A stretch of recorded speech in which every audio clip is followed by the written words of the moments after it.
ಇಲ್ಲಿ ಪಾಪ ನೆನ್ನೆ ಕೃಷ್ಣ ಬೈರೇಗೌಡರು ಹೇಳಿದ್ದಾರಲ್ಲ, ಇದು ಪ್ರಪಂಚದ ಅತಿ ದೊಡ್ಡ ಲೈಂಗಿಕ ಹಗರಣ. ಇದು ಈ ಹಗರಣದ ಪ್ರಾಮುಖ್ಯತೆಯನ್ನು ನಾವು ಮರೆತಿದ್ದೇವೆ. ಕೃಷ್ಣ ಬೈರೇಗೌಡರೇ, ಯಾರು ಮರೆಸ್ತಾ ಇರೋದು ಇದನ್ನು ಪ್ರಕರಣನ? ಯಾರಿಂದ ಮರಿಲಿಕ್ಕೆ ಹೋಗ್ತಾ ಇದೆ ಇದು ಪ್ರಕರಣ? ನಾವು ಮರೆಸ್ಲಿಕ್ಕೆ ಹೋಗಿದ್ದೇವ? ಈ ಒಂದು ಪೆನ್ ಡ್ರೈವ್ ಬಿಟ್ರಲ್ಲ, ಕೆಲವರು 25,000 ಪೆನ್ ಡ್ರೈವ್ ಅಂತಾರೆ, 1,00,000 ಪೆನ್ ಡ್ರೈವ್ ಅಂತಾರೆ. ಪೆನ್ ಡ್ರೈವ್ ಬಿಟ್ಟಿರೋದು ಇದು ಪ್ರಪಂಚದ ಅತಿ ದೊಡ್ಡ ಲೈಂಗಿಕ ಹಗರಣ. ಈ ಹಗರಣದ ಪ್ರಾಮುಖ್ಯತೆಯನ್ನು ನಾವು ಮರೆತಿದ್ದೇವೆ. ಇದರ ಗಮನ ಬೇರೆಡೆಗೆ ಸೆಳೆಯುವ ಹುನ್ನಾರ ನಡೆಯುತ್ತಿದೆ. ನಾನು ಕೇಳಲಿಕ್ಕೆ ಬಯಸ್ತೀನಿ ಕೃಷ್ಣ ಬೈರೇಗೌಡರೆ, ಇಂಥ ಒಂದು ದೊಡ್ಡ ಲೈಂಗಿಕ ಪ್ರಕರಣನ ನೀವೇ ಹೇಳ್ತಾ ಇದ್ದೀರಿ. ಪೆನ್ ಡ್ರೈವ್ ಬಿಟ್ರಲ್ಲಪ್ಪ ಎಲೆಕ್ಷನ್ಗೆ 3 ದಿವಸ ಇದ್ದಾಗ. ಪೆನ್ ಡ್ರೈವು ಬಿಟ್ಟಿದ್ದು ಈ ಲೈಂಗಿಕ ಹಗರಣ ವಿಶ್ವದಾದ್ಯಂತ ಪ್ರಚಾರ ಕೊಡಲಿಕ್ಕೆ. ಈ ಕರ್ನಾಟಕ ರಾಜ್ಯದಲ್ಲಿ ಇಂಥದ್ದೊಂದು ಘಟನೆ ನಡೆದಿದೆ ಅಂತೇಳಿ ಕ್ರೋಧೀಕರಿಸ್ತವ್ರು ನಾವೇನಪ್ಪ? ಈ ಲೈಂಗಿಕ ಪ್ರಕರಣದ ಬಗ್ಗೆ ಏನು ಪೆನ್ ಡ್ರೈವ್ ಬೀದಿಯಲ್ಲಿ ಚೆಲ್ಲಾಟ ಹಾಕಿದ್ರಲ್ಲ, ಮಾಡೋದಲ್ಲ, ಇಡೀ ದೇಶದಲ್ಲಿ ನರೇಂದ್ರ ಮೋದಿ ಅವರನ್ನ, ಅಮಿತ್ ಶಾ ಅವ್ರನ್ನ ಪ್ರಶ್ನೆ ಮಾಡಿದ್ರಿ ಈ ಪೆನ್ ಡ್ರೈವ್ ಬಿಟ್ಟ ನಂತರ. ಅಮಿತ್ ಶಾ ಅವರೇ, JDS ಜೊತೆ ನಿಮ್ಮ ಮೈತ್ರಿ ಮುಂದುವರಿತದ ಇಲ್ವೋ ಅದನ್ನು ಭಾಳ ಸ್ಪಷ್ಟಪಡಿಸಿ ಮುಂಚೆ ಅಂತಕ್ಕಂಥ ಎಷ್ಟು ಹೇಳಿಕೆಗಳು ಕೊಟ್ರಿ? ಯಾರ್ಯಾರು ಎಷ್ಟೆಷ್ಟು ಹೇಳಿಕೆ ಕೊಟ್ರಿ? ಇಲ್ಲಿ ನಿಮಗೆ ಲೈಂಗಿಕ ದೌರ್ಜನ್ಯದ ಹಿನ್ನೆಲೆ ಇರ್ತಕ್ಕಂಥವ್ರು ಶಿಕ್ಷೆ ಆಗೋದು ಬೇಕಾಗಿಲ್ಲ. ನಿಮಗೂ ಬೇಕಾಗಿರೋದು ಜನತಾದಳ BJPಯ ಮೈತ್ರಿ ಮುಂದುವರಿಯುತ್ತೋ ಇಲ್ವೋ ಈ ಲೆಕ್ಕಾಚಾರದಲ್ಲಿದ್ದೀರಿ. ನಾನು ಒಂದು ಹೇಳ್ತೀನಿ ನಿಮಗೆ, ಕಾಂಗ್ರೆಸ್ ನಾಯಕರಿಗೆ, ಈ ಪಕ್ಷ ಇನ್ನೊಬ್ಬರು ದಯಾದಾಕ್ಷಿಣ್ಯದಲ್ಲಿ ನಾವೇನು ಬದುಕ್ತಾ ಇಲ್ಲ. ಲಕ್ಷಾಂತರ ಕಾರ್ಯಕರ್ತರಿದ್ದಾರೆ. ನಿಮ್ಮ ಥರ ಕಂಡ್ರ ಮನೆ ಬಾಗಿಲಿಗೆಲ್ಲ ಹೋಗಿ ಬನ್ರಪ್ಪ ಬೆಂಬಲ, ಬಮ್ರಪ್ಪ ಬೆಂಬಲ, ಅದೇನೋ INDA ಮಾಡ್ಕೊಂಡಿದ್ದೀರಿ. ನಮ್ಮದೋ ಒಂದು ಶಕ್ತಿ ಇಟ್ಕೊಂಡಿದ್ದೇವೆ. ಇಲ್ಲಿ ಪ್ರಶ್ನೆ ಈ ರೀತಿಯ ಹೇಳಿಕೆ ನೀವು ನೆನ್ನೆ ಕೊಡ್ತೀರಿ. ಪೆನ್ ಡ್ರೈವ್ ಬಿಟ್ಟಿರೋದ ಬಗ್ಗೆ ಇಲ್ಲಿವರೆಗೆ ಅದನ್ನು ಬಿಟ್ಟಿದ್ದರಿಂದ ಯಾರ್ಯಾರಿಗೆ ಏನು ಅನ್ಯಾಯ ಆಗಿದೆ ಅನ್ನೋದು ಯೋಚನೆ ಮಾಡಿದ್ದೀರಾ? ಪಾಪ ಏನು ಭಾಳ ಮೊದಲನೇ ಬಾರಿಗೆ ಕಾಂಗ್ರೆಸ್ ನಾಯಕರುಗಳಿಗೆ ಹಿಂದೂ ಮಹಿಳೆಯರ ಬಗ್ಗೆ ಭಾಳ ಗೌರವ ಬಂದಿದೆ. ನಮಸ್ಕಾರ ಕೃಷ್ಣ ಬೈರೇಗೌಡರು. ಪ್ರಥಮ ಬಾರಿಗೆ ನಮ್ಮ ಹಿಂದೂ ಸಮಾಜದ ಹೆಣ್ಣು ಮಕ್ಕಳ ಮಾಂಗಲ್ಯದ ಹರಣದ ಬಗ್ಗೆ ಇಷ್ಟೊಂದು ದೊಡ್ಡ ಸಂಖ್ಯೆಯಲ್ಲಿ ಮಹಿಳೆಯರ ಮೇಲೆ ದೌರ್ಜನ್ಯ ಆಗಿದೆ. ಪಾಪ ರಾಹುಲ್ ಗಾಂಧಿಯವರು 400 ಅಂದರು, ನೀವು ಸಂಖ್ಯೆ ಹೇಳಲಿಲ್ಲ. ನೀವು ಕೃಷ್ಣ ಬೈರೇಗೌಡ್ರೆ, ಅಲ್ಲಿ ಅವನ ಒಬ್ಬ ಅಲ್ಲಿ ಮೈಸೂರಿನ ಲೋಕಸಭಾ ಕ್ಯಾಂಡಿಡೇಟು, ಪಾಪ ಏಕವಚನದಲ್ಲಿ ಮಾತಾಡಬಾರ್ದು, ಅಲ್ಲೊಬ್ಬ ದೊಡ್ಡ ನಾಯಕರು 2,900 ಘಟನೆ ಇದು ಹೆಣ್ಮಕ್ಳಿಗೆ ಆಗಿರೋದು ಅಂತ ಅವ್ರು ಹೇಳ್ತಾವ್ರು. ಬೆಳಗ್ಗೆ SIT ಕೊಟ್ಟು ಎಷ್ಟು ದಿನ ಆಗಿದೆ? ಈಗ ಎಷ್ಟು ದಿನ ಆಯ್ತಣ್ಣ SIT ಕೊಟ್ಟು? ಹಾಂ, ಇಲ್ಲ, ಒಂದು 15 ದಿವಸ ಆಗಿರಬೇಕು. ಇಲ್ಲಿ ನಾನು ಯಾಕೆ ಇದನ್ನು ಕೇಳ್ತಾ ಇದ್ದೇನೆ ಅಂದರೆ, ಮಹಿಳೆಯರ ದೌರ್ಜನ್ಯದ ಬಗ್ಗೆ ಹೇಳ್ತಾ ಇದ್ದೀರಲ್ಲ, ಅಲ್ಲೆಲ್ಲೋ ನ್ಯಾಯದೊಂದು ಏನೋ ಆಯ್ತಲ್ಲ, ದೌರ್ಜನ್ಯ ಸಾಯಿಸಿದ್ರಲ್ಲ. ಏನು ಈ ರಾಜ್ಯದ ಎಲ್ಲ ಮಹಿಳೆಯರಿಗೆ ಭಾಳ ರಕ್ಷಣೆ ಕೊಟ್ಟು ಜೀವನ ಮಾಡಿಸ್ತಾ ಇದ್ದೀರಿ. ನಾನು ಇದನ್ನು ಲಘುವಾಗಿ ಹೇಳಲ್ಲ. ಈ ಲೈಂಗಿಕ ಪ್ರಕರಣದಲ್ಲಿ ಎಂಥ ದೊಡ್ಡ ವ್ಯಕ್ತಿನೇ ಇರಲಿ, ಎಂಥ ದೊಡ್ಡ ಸ್ಥಾನಮಾನದಲ್ಲೇ ಇರಲಿ,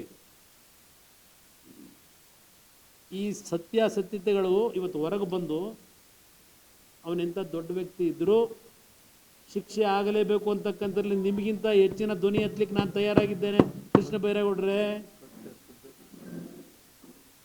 ನಿಮಗಿಂತ ಹೆಚ್ಚು ಧ್ವನಿ ಎತ್ತಲಿಕ್ಕೆ ತಯಾರಾಗಿದ್ದೇನೆ. ಒಂದು ನಿಮಗೆ ನೆನಪಿಸ್ಕೊಡ್ತೇನೆ, ಈ ಸರ್ಕಾರಕ್ಕೆ ದಯವಿಟ್ಟು ಇದನ್ನು ಪ್ರೊಜೆಕ್ಷನ್ ಕೊಡಿ. ನಾನು ನನ್ನ ಮಗನ ಸಿನಿಮಾ ತೆಗೀಲಿಕ್ಕೆ ಸಿದ್ದರಾಮಯ್ಯನವರು ಮುಖ್ಯಮಂತ್ರಿ ಇದ್ದಾಗ ವಿದೇಶಕ್ಕೆ ಹೋಗಿದ್ದೆ. ವಿದೇಶದಿಂದ ಬಂದೆ ಪತ್ರಿಕೆಗಳನ್ನು ಓದಬೇಕಾದ್ರೆ ಬೆಳಗಾವಿಯ ಒಂದು ಹೆಣ್ಣು ಮಗಳು, ಬಡ ಕುಟುಂಬದ ಹೆಣ್ಣು ಮಗಳು ಆ ಶವಗಾರಿಕೆ ಹೋಗ್ತಾ ಇದ್ದಂಥ ಚಿತ್ರ ನೋಡಿದೆ ಒಂದು ಪತ್ರಿಕೆಯಲ್ಲಿ. ಆಗ್ತಾನೆ ಬಂದಿದ್ದೇನೆ ಬೆಳಗಿನ ಜಾವ, ಮಧ್ಯಾಹ್ನ ಹುಬ್ಳಿಗೆ ಹೋಗಿ, ಹುಬ್ಳಿಯಿಂದ ಮಳೆ ಧಾರಾಕಾರವಾಗಿ ಸುರಿತಾ ಇತ್ತು. ಆ ಹಳ್ಳಿಗೆ ಹೋಗಿ ಆ ಕುಟುಂಬದ ಹೆಣ್ಣುಮಗಳೇನಿದ್ರು ಏನು ಘಟನೆ ನಡೀತು ಅಂತಕ್ಕಂಥದ್ದನ್ನು ಅಲ್ಲಿ ಸತ್ಯಾಂಶ ತಿಳ್ಕೊಂಡು ಬಂದು, ಕೃಷ್ಣ ಬೈರೇಗೌಡರೇ ಅವತ್ತು ನೀವು ಮಂತ್ರಿಗಳಲ್ವೇ, ಸಿದ್ದರಾಮಯ್ಯರ ಮಂತ್ರಿಮಂಡಲದಲ್ಲಿ ಲಾ ಮಿನಿಸ್ಟರ್ ಆಗಿದ್ರೋ ಏನಾಗಿದ್ರಿ ಆಗ?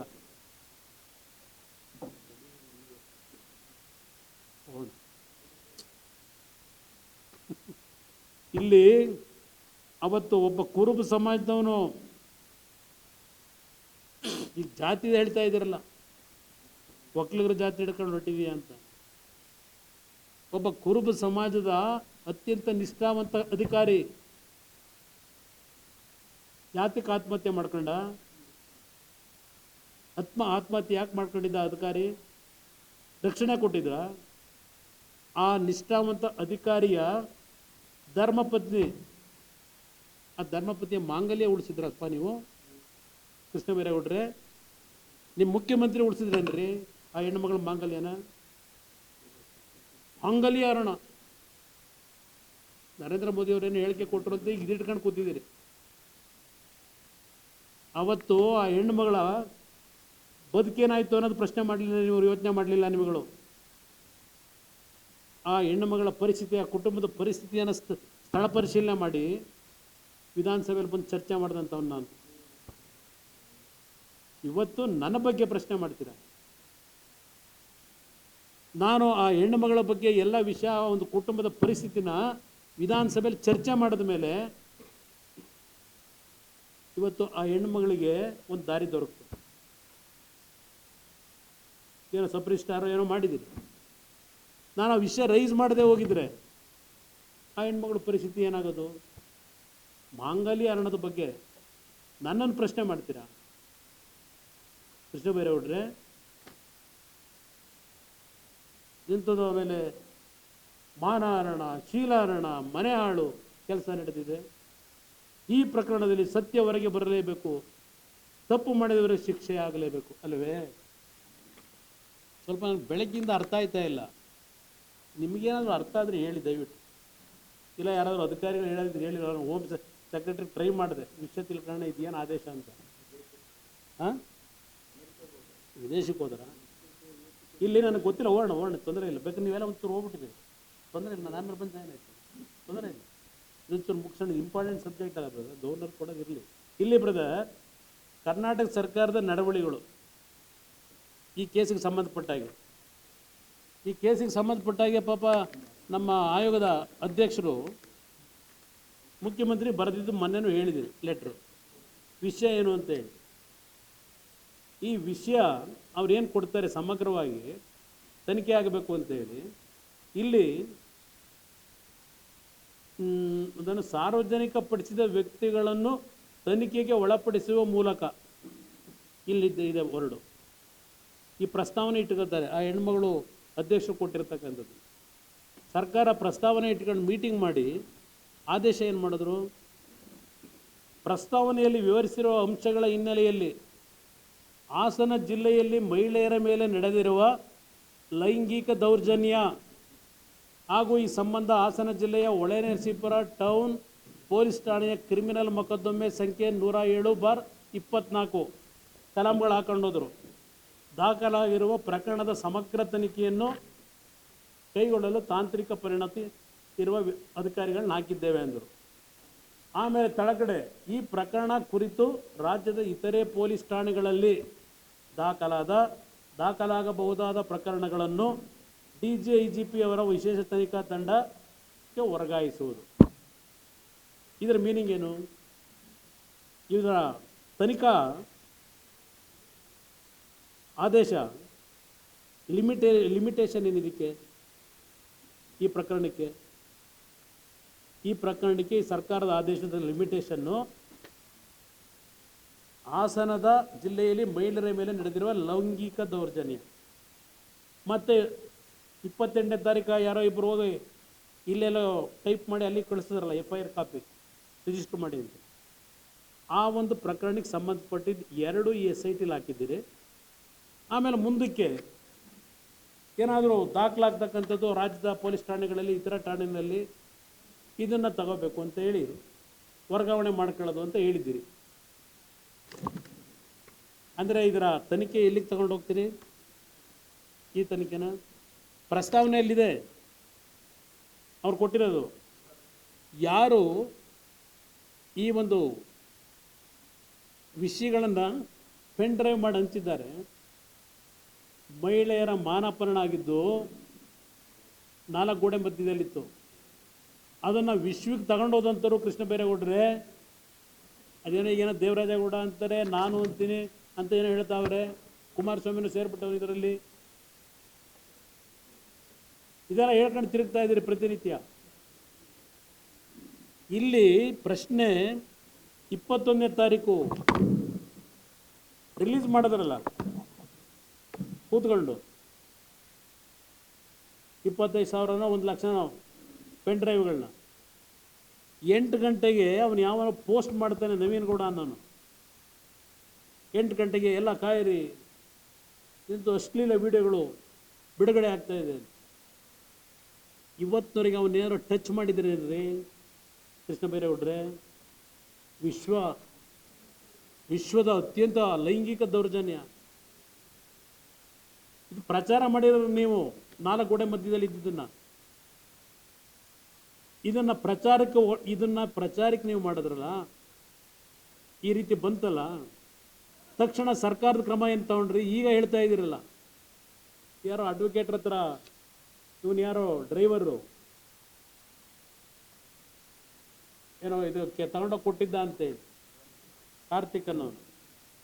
ಅವನು ಕೊಟ್ಟಿದ್ದಪ್ಪ, ಅವನೇನೋ ಆಯ್ತಪ್ಪ ಕೊಡಲಿಲ್ಲ, ಏನೋ ಇದಕ್ಕೆ ನ್ಯಾಯಾಲಯಕ್ಕೂ ಇಲ್ಕೋ ಕೊಡಲಿಲ್ಲ ಅಂತ ನೀವು ಆಪಾದನೆ ಮಾಡ್ತಾ ಇದ್ದೀರಿ. ಈಗ ಪೆನ್ ಡ್ರೈವ್ ಮನೇಲಿ ಯಾಕೆ ಇಟ್ಕೊಂಡ ಇವರು ಅಂತ ಇಲ್ಲಿ ಹೇಳ್ತೀರಿ. ಸರ್ಜಿಕಲ್ ಸ್ಟ್ರೈಕ್ ಮಾದರಿಯಲ್ಲಿ ವ್ಯವಸ್ಥಿತ ಸಂಚು ನಡೆಯುತ್ತಿದೆ. ಸರ್ಜಿಕಲ್ ಮಾದರಿ ಸ್ಟ್ರೈಕ್ ಮಾದರಿ. ಹಾಸನ ಪೆನ್ ಡ್ರೈವ್ ಪ್ರಕರಣವನ್ನು ಮುಚ್ಚಿ ಹಾಕುವ ವ್ಯವಸ್ಥಿತ ಪ್ರಯತ್ನ ನಡೆಯುತ್ತಿದೆ. ಲೈಂಗಿಕ ದೌರ್ಜನ್ಯವನ್ನು ಎಸಗಿದವರನ್ನು ಬಚಾವ್ ಮಾಡುವ ಪ್ರಯತ್ನ ಆಗಿದೆ. ಇದು ಸರ್ಜಿಕಲ್ ಸ್ಟ್ರೈಕ್ ಮಾದರಿಯಲ್ಲಿ ವ್ಯವಸ್ಥಿತ ಸಂಚು ಅಂತ ಹೇಳ್ತಾ ಇದ್ದೀರಿ. ನೀವೇನು ಮಾಡ್ತಾ ಇದ್ದೀರಿ?